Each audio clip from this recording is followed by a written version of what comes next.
আপনি কি সত্যিই মনে করেন আপনার জীবনের সিদ্ধান্তগুলো আপনার নিজস্ব, নাকি আপনার অজান্তেই আপনার মাথার ভেতরে অনবরত অন্য কেউ চাল চালছে?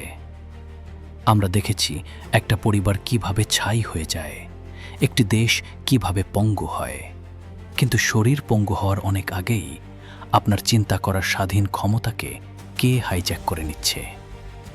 মাদক কেবল শরীরের কোনো রোগ নয়, এটা এক নিখুঁত মনস্তাত্ত্বিক ফাঁদ, যেখানে প্রথম চালটাই চালা হয় আপনার মগজের ওপর। আমাদের মস্তিষ্কে এক সূক্ষ্ম কেমিক্যাল ভারসাম্য থাকে।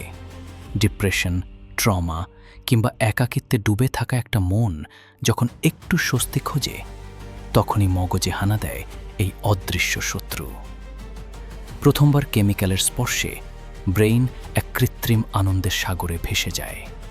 আপনার মগজ তখন ধোঁকায় পড়ে ভাবতে শুরু করে, এটাই বুঝি পৃথিবীর একমাত্র শান্তি। কিন্তু এই জাদুকরী মায়ার পেছনে লুকিয়ে থাকে এক অদ্ভুত মনস্তাত্ত্বিক বন্দিদশা। আপনার ব্রেইন যখন কৃত্রিম আনন্দে অভ্যস্ত হয়ে যায়, তখন স্বাভাবিক জীবনের সব অনুভূতি ম্লান হয়ে আসে। ভালোবাসা, ক্যারিয়ার, পরিবার সব কিছুকে মনে হতে থাকে অর্থহীন। আপনি ভাবছেন আপনি নিজের ইচ্ছায় মাদক নিচ্ছেন। ভুল। আপনার চিন্তাশক্তিকে আগেই জিম্মি করা হয়েছে।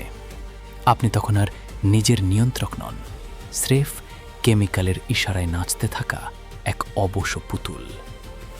যে যুদ্ধটা চোখের আড়ালে ঘটে, যে লড়াইয়ের ময়দান আপনার নিজের মাথার ভেতরে, সেই যুদ্ধে হেরে যাওয়ার শেষ পরিণাম কি? মাদকের অন্ধকার থাবা, পর্ব 5।